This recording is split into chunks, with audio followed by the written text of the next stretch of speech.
What is up? Week 3. Let's go. So week 3. Time flies when you're having fun. So as probably many of you have heard, we're not allowed to go back to school till at least May 1st.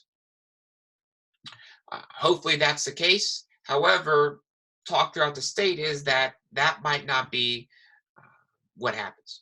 We might not make it back then, but I hope, you hope, and I know I hope that we will see each other again at Newark High School before the end of the school year. If not, say hi to me next year, all right? But let's talk about what we're talking about or learning about this week.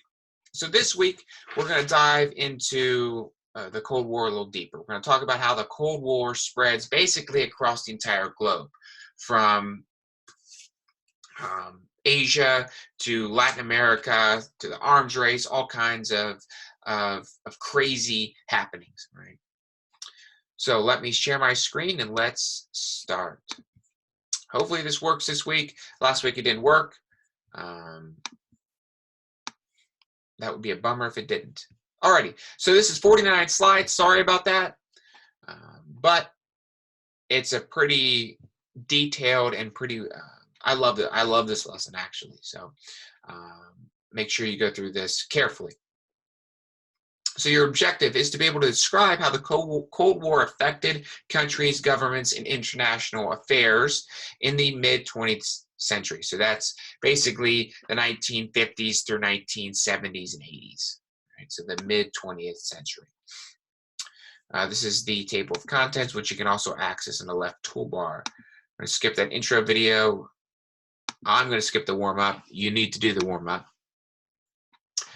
Okay, once again, I love the timelines that Plato uses. This timeline has key events, but we're going to go to, skip ahead to the Cuban Missile Crisis, for example. So it talks about how JFK, basically some actions, a summarization of what he did. We're going to talk more about JFK's actions later on. But it also has key events basically as the Cold War spreads, right? All the way up until the declaration of war in Vietnam. So the arms race. So you watched and read about Winston Churchill's Iron Curtain speech last week. That basically was the beginning, and like I said, that the Berlin blockade, Berlin airlift really was the beginning of the Cold War. And the Iron Curtain speech came right at this time as well. So from that point on, and still to this day, countries are competing to have the most and the most deadly nuclear weapons. And that is what the arms race is. It's not seeing who can have the most arms, right? It's arms, weapons, right? That's another term for weapons. So these next slides just talk about basically major happenings within the arms race, right? We dropped, in World War II, we dropped bombs on Hiroshima and Nagasaki. These were atomic bombs. We wanted to create a more deadly bomb after the Soviet Union created atomic bombs in 1949. So in 1952, we invented thermonuclear hydrogen bombs. So we're just up in the levels, up in the deadly levels. After that, the Soviet Union then began to test similar bombs the following year. So this is just, right, we built something, Soviet Union built something. We built something, Soviet Union built something. So it just keeps getting higher and higher and higher. And that was the issue with the arms race, was that it was getting very, very, very, very dangerous, which we'll see throughout this lesson. And at certain points, nuclear war is very, very, very close, right? Closer than a lot of people think and know.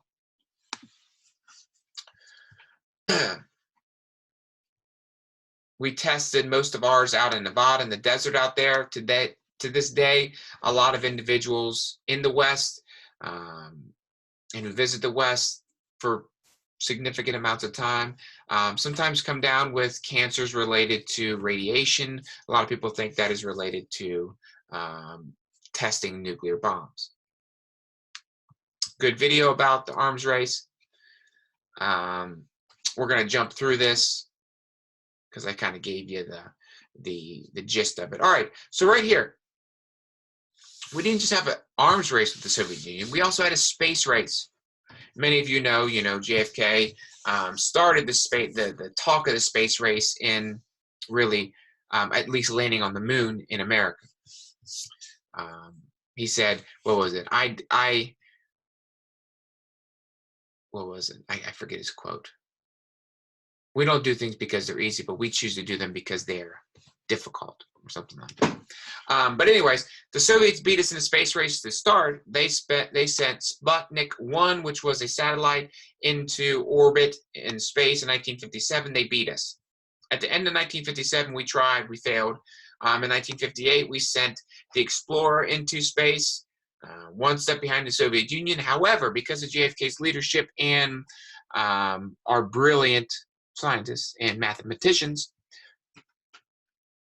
we landed on the moon first, and we basically won the space race. USA, right? This is Dwight Eisenhower, president before JFK, talking about he was also General Eisenhower from World War II, the space race. Please, once again, work on this question. So atomic diplomacy. Diplomacy we'll talk more about in government, but diplomacy is basically how the United States interacts with different countries. So the key, John Dulles, 1956, he was Secretary of State for Dwight Eisenhower. He came up with the policy of brinkmanship. Brinkmanship is the idea that leaders of both sides of a confrontation or disagreement would go to the brink of nuclear war rather than back down. Right? So they would threaten to shoot a missile at the United States before they gave up or backed down. Because I mean, he said, to be a leader of a country, you have to have a big ego. You don't like to lose. All right. So when these people get into disagreements, they're not going to lose. They don't want to lose. So they would rather, and still to this day, it's like Kim Jong-un in North Korea. They'd rather threaten shooting nuclear weapons than let them have their side lose in a confrontation. Brinkmanship then leads to the threat of mutually assured destruction, which you can use the acronym MAD, MAD. So you'll hear MAD, that is mutually assured destruction. So that means if the Soviet Union ever shot nuclear weapons at us, we would shoot them back, and basically we would kill everybody, right? Everybody in the world would then get radiation poisoning, or we'd be shooting nuclear bombs off between each other, right? That's not good. We have to prevent that. So that is what atomic diplomacy is all about. We need to prevent brinkmanship and mutually assured destruction. Proxy wars, this is something you'll hear. Proxy wars are basically, these are conflicts that were fought over communism throughout the world. We'll talk about some in South America, Asia. Basically, the United States and our democratic allies like England fought to contain communism, which we talked about last week. Soviet Union communist countries wanted to expand it. So proxy wars were fought over communism and whether communism would be able to expand or not. We didn't have a very good track record in regard to stopping communism, which is interesting. All right, Cold War in Asia, the first proxy war era. So in 1949, China changed. China became communist under Mao Zedong. China is still communist today, which is weird. They have a kind of a weird blended market command economy kind of thing, but they are communists. Don't let them fool you. The government owns a lot of the businesses, and individuals don't have a lot of freedom in China. So as you'd imagine, Mao Zedong, since he was communist and China was communist, they formed a alliance with Joseph Stalin of the Soviet Union because they were both communists. So they basically fought back against America. The war where China was involved, this was the only war China was involved in really, was the Korean War. Most of you have heard about this, I hope. North Korea was communist, right? Communist control. Russia was supporting North Korea, and China was supporting North Korea because they were all communist. South Korea was democratic. And America and other democratic countries supported South Korea. So North Korea, I think it's on the next slide here. Yes, so in 1950, North Korean army invaded South Korea. That was when the UN decided to, and they voted on it, to take action against North Korea and send troops to help out South Korea. America sent the most troops. We lost the most troops. We did not win this war. Contrary to what anybody says, we did not win this war. Nobody won this war, truly. The communists, I guess you could say the communists did. But MacArthur, who fought in World War II, big general in World War II, the Pacific, he pushed troops all the way. MacArthur pushed troops from basically Seoul, South Korea, all the way on into the border, really kind of into China. But once he got close to the border of China, China then sent troops back. And China's got way more people than we have. So they sent troops back over and forced us all the way back down to South Korea. And eventually we had to sign a ceasefire. Ceasefire was signed in 1953. Korea is still divided on the line. It was the parallel. It was divided on in 1953. North Korea is still communist. South Korea is democratic. All right. So that is still to this day. These lasting effects. This was one of the proxy wars in Asia. All right, Southeast Asia. This is the beginning of Vietnam. So originally, France controlled Indochina. Indochina consisted of Vietnam, Cambodia, and Laos. During World War II, the Japanese took over Vietnam, Indochina, Laos, Cambodia from France. After World War II, Japan lost. We learned about that. France took French Indochina back. So as France took that land back, the natives of that area really hated that, right? They wanted to be independent. They wanted to be free, which is their right. This saw the rise of Ho Chi Minh. Hopefully most of you have heard about Ho Chi Minh. Ho Chi Minh he created the Viet Minh, which was his army, right? They attacked the French, basically resistance, and the French, as a result, was forced out of French Indochina. So this was a small victory for communism. Ho Chi Minh was communist, as we'll talk about here about during the Vietnam War. So this is French Indochina at one point, Southeast Asia today. So we have Thailand, Laos, Cambodia, and the two Vietnams.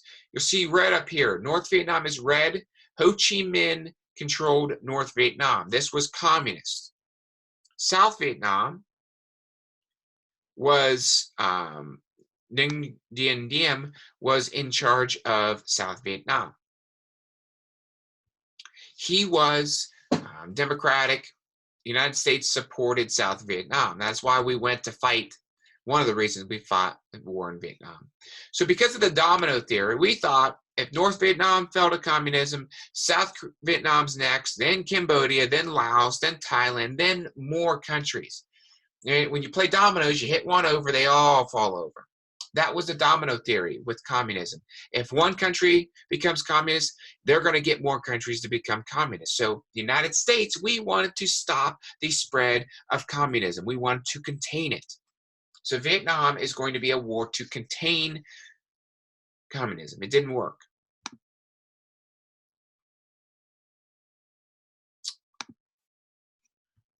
So our presence in Vietnam began in the 1950s. JFK narrowly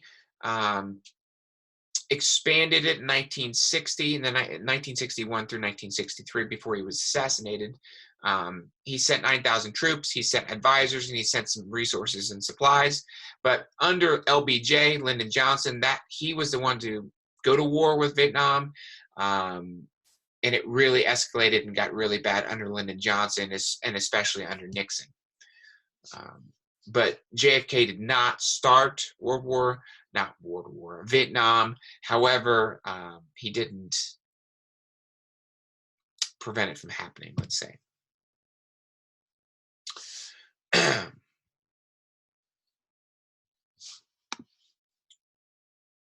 So 1964, basically,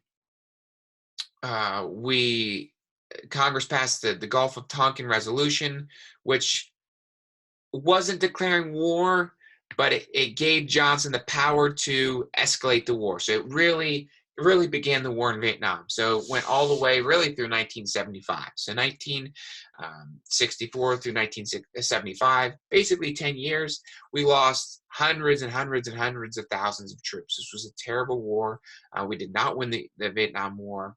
And many people think it was pointless. Some people support it, obviously, but a lot of people, more people, think it was not worth the casualties. So 1968, Vietnamese forces launched a Tet Offensive, which really pushed American forces back, but we were able to fight them off and keep pushing them back. However, because of their guerrilla tactics, we couldn't really make a lot of headway on them. We couldn't really find a lot of the troops, and it got really into a stalemate, and we were just wasting and losing too many people. But Nixon dug his heels in and refused to withdraw troops until 1973 through 75. So the United States officially pulled out in 1973 of the war.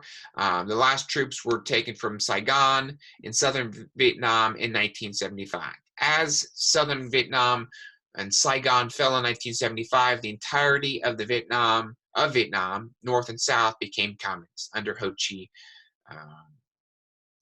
as Ho Chi Minh wanted. So we lost basically Korea and Vietnam. So now we're going to shoot over to Latin America. As we talked about before, the Monroe Doctrine. Monroe Doctrine was created by James Monroe, basically saying all European and Asian countries need to basically stay out of any of the Americas, South America, Latin America, North America. The United States takes it as our responsibility to protect those countries, and we still feel that way today. So as communism is trying to expand over here, obviously the United States is going to try to fight back against that. One of them in Guatemala, Jacobo Arbenez, he was socialist, so he was a less radical communist. He took over. So in the years following, the CIA, the United States CIA, helped form an anti-Arbenez army. And in 1954, Arbenez was forced to resign and flee the country. So the United States had a lot of covert or kind of spy operations using the CIA in foreign countries to get leaders who we want in and leaders who we wanted out. Arbenez was one we wanted out. So we have Salvador Allende. He became president of Chile in 1970. Once again, we weren't a big fan of Allende. So in 1979, the United States took action. Oh, that was Nicaragua. My bad. I jumped ahead. So 1973, CIA-backed rebellion overthrew Allende. Jumping to 1979 to Nicaragua, we backed basically. We didn't like Somoza. We viewed the Sandinistas as a threat because they supported communist policies and had close ties with communist nations. Sandinista issues went all the way into Reagan's in the 1980s, Reagan's term, which we'll most likely talk about in another lesson. But the Iran-Contra scandal, that was when we were selling arms to, Iran and using the money to fund the Contras. It was a big issue. It was a big mess. But like I said, we'll talk about that another time. Castro's Cuba. This was the biggest issue. This is in Latin America still. Biggest issue really during the Cold War. This was the Cuban Missile Crisis, which we'll talk about. Well, I'll get there. When we get there, I'll talk about it.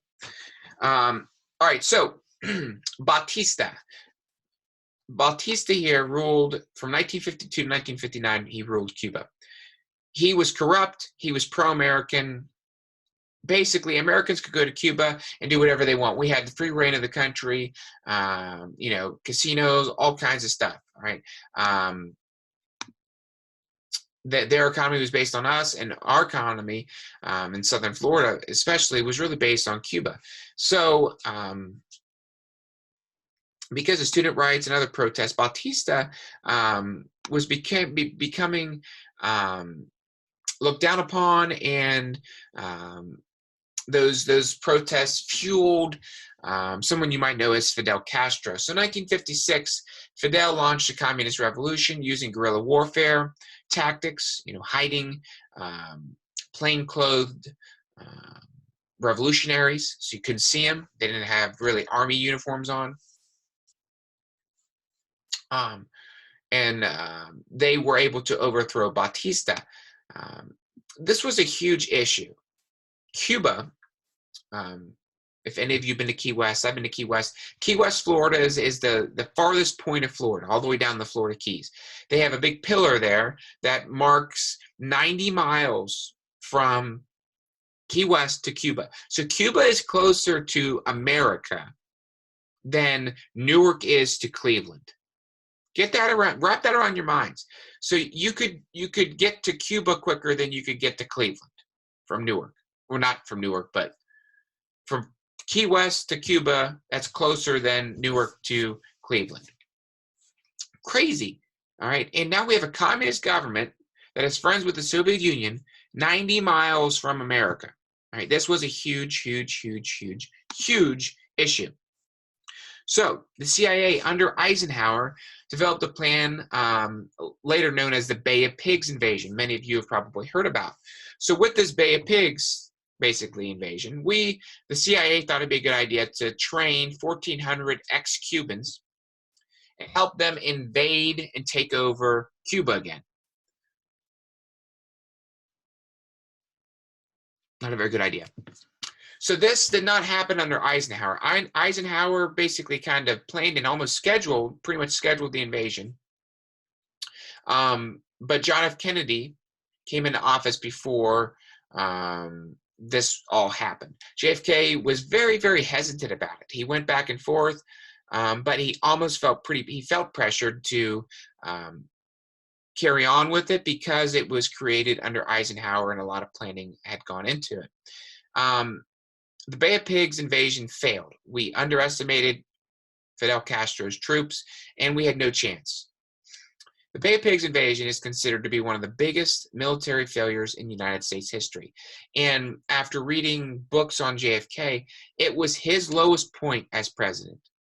No one had ever seen him cry before, and individuals close to him saw him, you know, in the privacy of rooms in the White House breaking down over his decision to do that because individuals died. It was embarrassing for the country, and communism was strengthened as a result of it.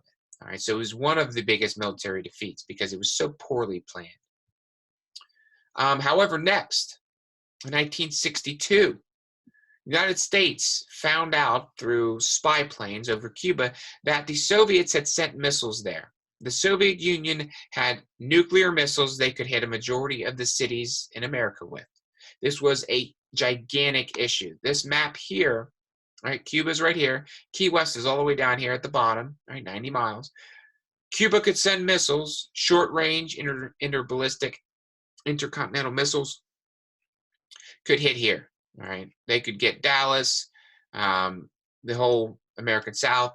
However, the longer range missiles could basically get a majority of the United States. This was a huge, huge, huge issue for America. So Kennedy went back and forth. He had some advisors telling him to actually invade Cuba with military troops, tanks, all that stuff. However, he had also, his brother in particular, Bobby Kennedy, kind of talked him into, and they did talk him into, quarantining Cuba. You know what quarantining is today? Basically, you're keeping things away from each other. It was a naval quarantine. So basically, JFK used naval ships, the United States naval ships, to block Cuba to make sure they could not get any other missiles or any other goods into the country. This forced Nikita Khrushchev, who was the Russian leader, and Fidel Castro to negotiate with JFK in the United States. It all worked out. So for 2 weeks, they negotiated. They came to a deal. Nikita Khrushchev, right? He promised to dismantle Soviet missiles if the United States first agreed not to invade, and if the United States removed missiles we had in Turkey. So not a Turkey, but in the country Turkey, we had nuclear missiles pointed at the Soviet Union. We agreed to remove those if the Soviet Union took all of their missiles out of Cuba. Both sides agreed to this, and this was the end of the Cuban Missile Crisis. As I learned from my professors in college, this was the closest we came to nuclear war. Both sides, Nikita Khrushchev, he was ready to send missiles. The United States actually received a notification from our radar system that the Soviet Union had sent missiles toward us. It was a malfunction that almost sparked war. That would have maybe ended the world. So really, a lot of people do not understand that we literally almost went to nuclear war over this crisis. And JFK did a tremendous job getting us through it, and that is one of his legacies still to this day. So jumping on here, that is the extent. You're right. You have your summary video, and you can get your completion letter. So back to this. So before we end, all right, I hope that was clear. If you have any other questions, let me know. Email me, reach out to me, message me through Plato. But I want to talk about education in general. All right. A lot of you might be having a difficult time adjusting to online school Plato. I'm having a difficult time as well. I'd much rather see you guys in person in the classroom. However, this is our new reality right now. We have to continue what we started at the beginning of the year, which you guys started so many years ago, was your education journey. If you look at people that have done great things in our world, all of them have something in common. They all have education in common. Education is the tool that will get you to where you want to be in life. Right? That can be any number of things. However, any job you have training in, and that's a part of education. Education isn't just, school, right? Education is just learning things in general, right?